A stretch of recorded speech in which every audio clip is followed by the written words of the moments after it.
Bonjour à toutes et à tous, Xavier Fenot, Interactive Trading. On se retrouve comme chaque semaine pour faire le débriefing hebdomadaire des marchés financiers et il s'est passé véritablement beaucoup de choses. Les marchés sont en train de décrocher concernant les indices américains mais également les indices européens. On va voir ensemble justement par rapport à ce que je vous disais dans mes précédentes vidéos et notamment la semaine dernière sur mon plan CAC. Est-ce qu'il a été réalisé? Est-ce que les objectifs ont été atteints? On va voir tout de suite cela ensemble.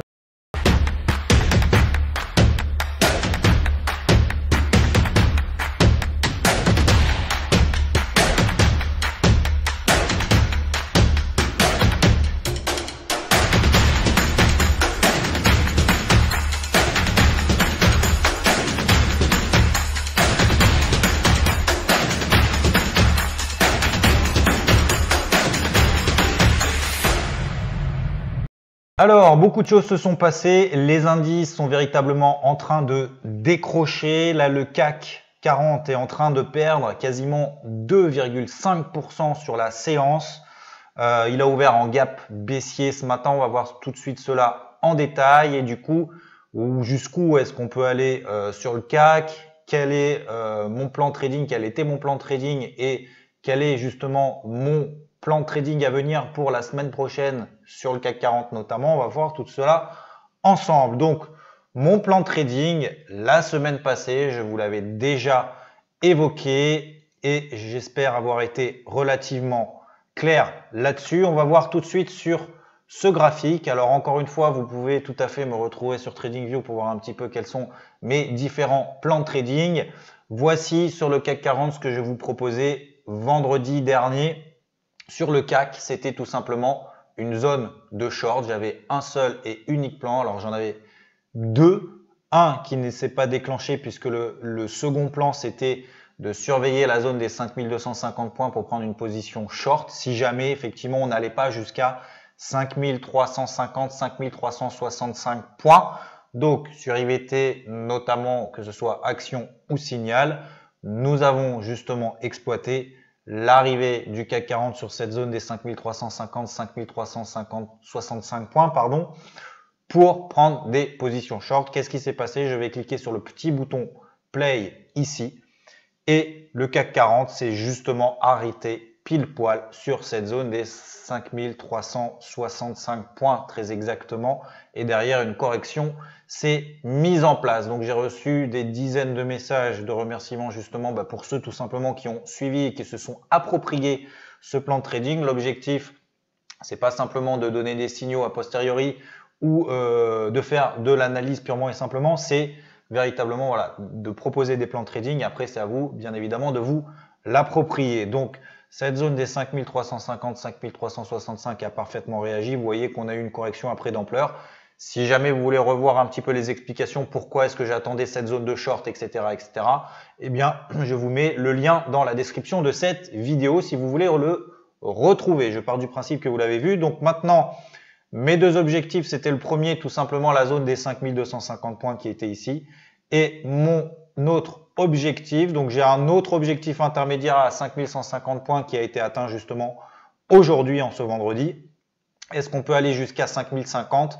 Étant donné la configuration actuelle, je vais revenir sur mon indice ici en direct, sous 5150 points, on pourrait bien évidemment tout à fait aller chercher, pourquoi pas, la zone des 5050 points. Est-ce que c'est une zone d'achat? Alors pour le moment, c'est vraiment très délicat de le déterminer puisque nous avons ouvert en gap en ce vendredi en gap baissier. Nous avons eu un open, quasiment un open égal plus haut et ensuite on a eu un flux baissier qui s'est mis en place. Alors ça a été un petit peu provoqué. En tout cas, le mouvement correctif a été relativement bien provoqué par le président américain qui a annoncé mettre en place des droits de douane dès aujourd'hui de 25% sur les importations sur l'acier, de 10% sur l'aluminium. Donc, on a des vives réactions, que ce soit de l'Union européenne, que ce soit de la Chine, etc. Alors, la Chine est un petit peu moins concernée puisque ils n'exportent que 2% de leur acier, de leur aluminium aux États-Unis. Donc, ça n'a pas véritablement d'impact sur la Chine. Pour l'Union européenne, c'est un petit peu plus compliqué puisque ça risque justement tout simplement d'entraîner que ce soit des licenciements, en tout cas peut-être des réductions de postes pour toutes les entreprises qui exportaient et qui vont continuer d'exporter aux États-Unis, puisque ça va leur coûter bien évidemment beaucoup plus cher. Les prix des prix importés vont augmenter aux États-Unis, donc c'est un petit peu compliqué pour l'Union européenne notamment. Donc c'est pour ça que les marchés réagissent quand même vivement. Alors aux États-Unis, c'est un petit peu plus calme un petit peu plus calme. En tout cas, la correction est moins violente puisque le SP500, même s'il est en repli de 0,7%, eh bien on voit ici qu'il est sorti par le bas d'un drapeau. Vous savez, donc des drapeaux, ce sont des canaux dans le sens inverse de la tendance précédente. Donc on avait un mouvement d'accélération baissière ici au début du mois de février qui avait été provoqué par des fonds spéculatifs qui avaient provoqué des mouvements très importants sur l'indice VIX dont on va parler juste après.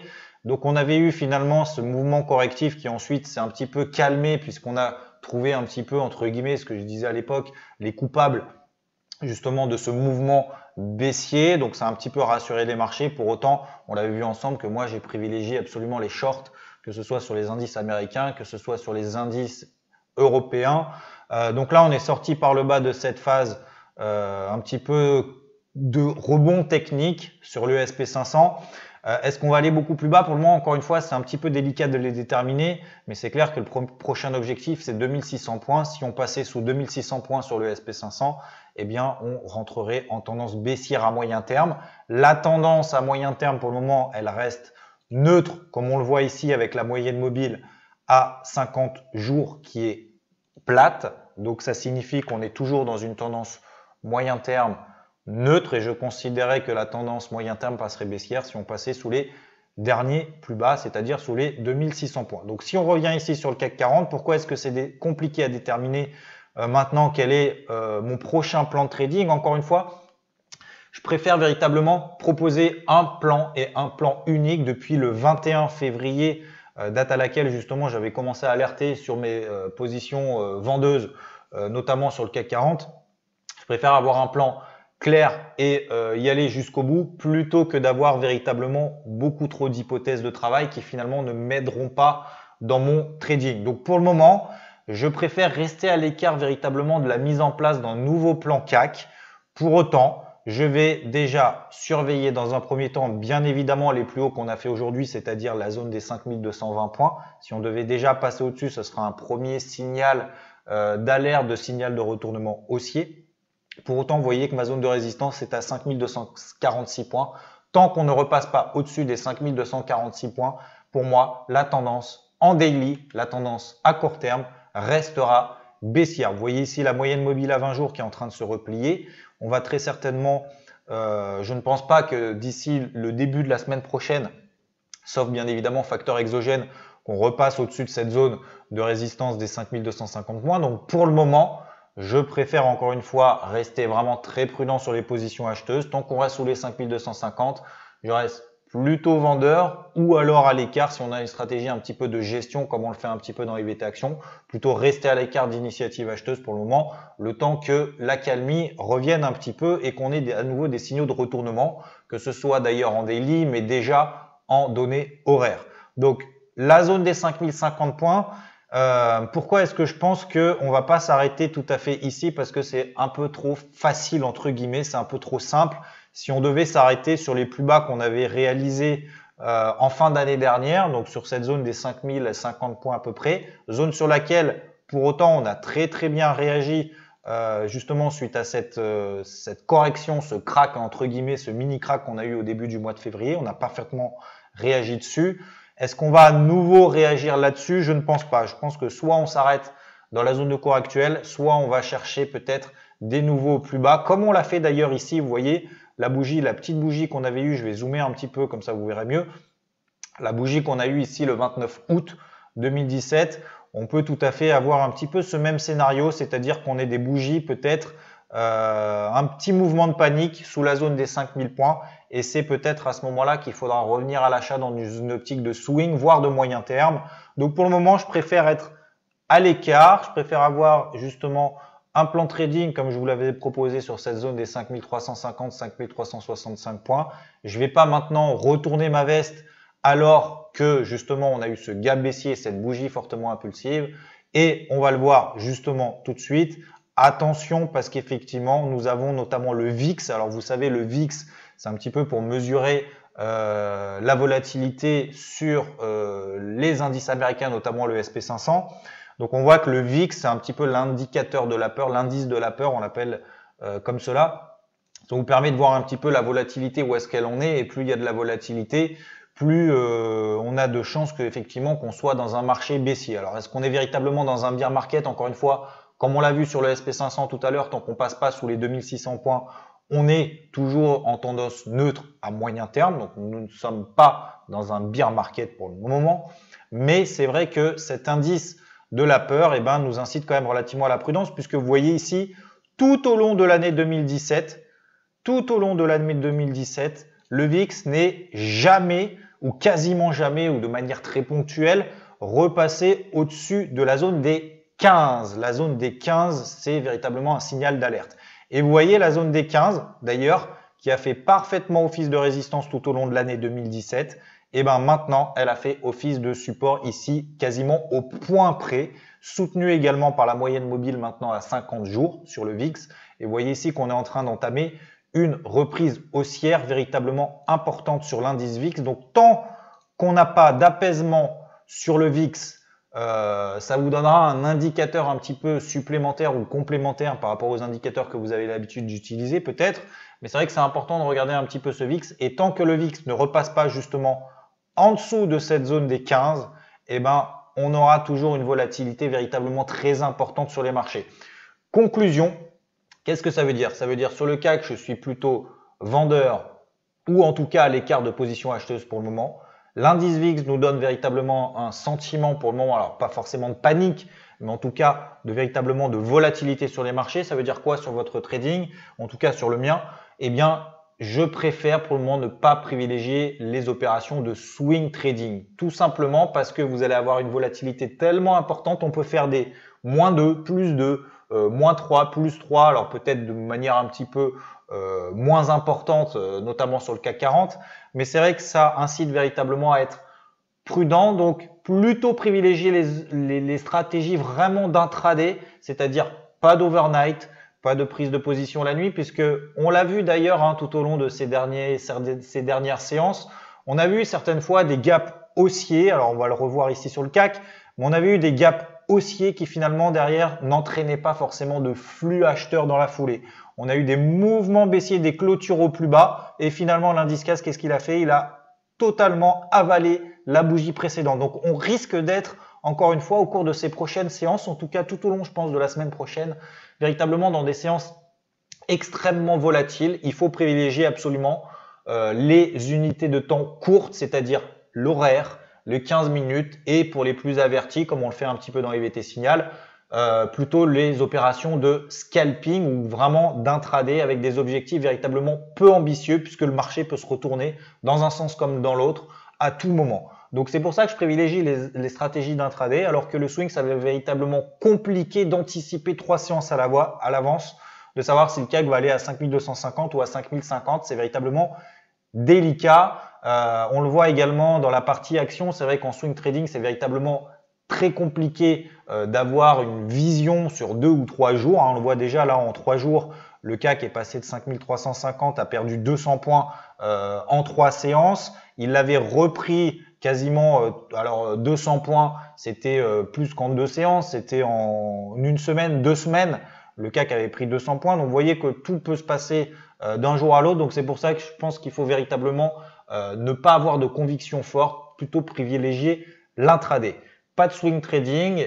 À l'inverse, effectivement, on peut peut-être privilégier des stratégies de moyen terme. Là encore, c'est un petit peu délicat parce que moi, alors chez EVT, vous connaissez ma vision un petit peu des choses. Si on se place sur des unités de temps un petit peu plus longues, notamment en hebdomadaire, moi je pense que dans une stratégie véritablement, alors je parle vraiment de moyen ou de long terme, donc sur des investissements sur 1 à 2 ans, on peut pourquoi pas, en tout cas, je me prépare à ce scénario, qu'on aille, pourquoi pas, aller chercher les 4600 points. Je ne dis pas encore une fois qu'à partir de maintenant, j'ai une stratégie uniquement baissière en visant 4600 points sur le CAC. Je dis juste simplement, et ça c'est véritablement important de faire la nuance de mes propos, c'est si on va effectivement sur cette zone des 4600 points, pour moi, c'est une zone d'achat moyen terme ou long terme qui peut être véritablement très intéressante, encore une fois, pour des investisseurs plutôt qui ont des perspectives, en tout cas des objectifs d'investissement sur plusieurs années.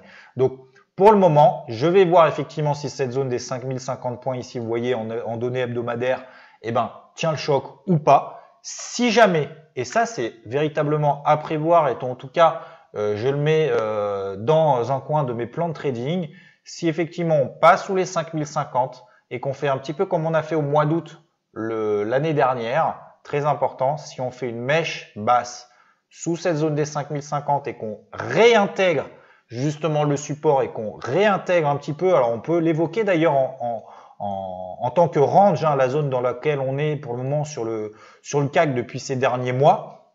Vous voyez, on a potentiellement un range horizontal qui est en train de se mettre en place et qui matérialise finalement un petit peu comme le SP500 cette tendance neutre qu'on a à moyen terme.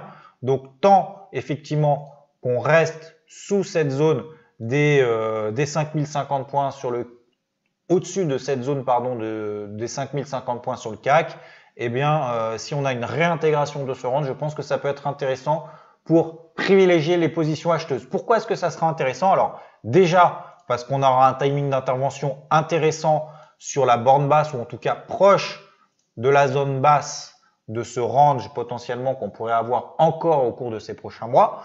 Et surtout qu'on a des stops de protection clairement déterminés. Si on a une mèche baissière sous les 5050 et qu'on réintègre, on pourra alors avoir des stops de protection clairement définis, comme on l'avait ici et comme on l'avait ici. Alors ici, pour moi, c'est vraiment véritablement le scénario idéal qu'on passe sous cette zone, qu'on la réintègre et qu'on privilégie les positions acheteuses.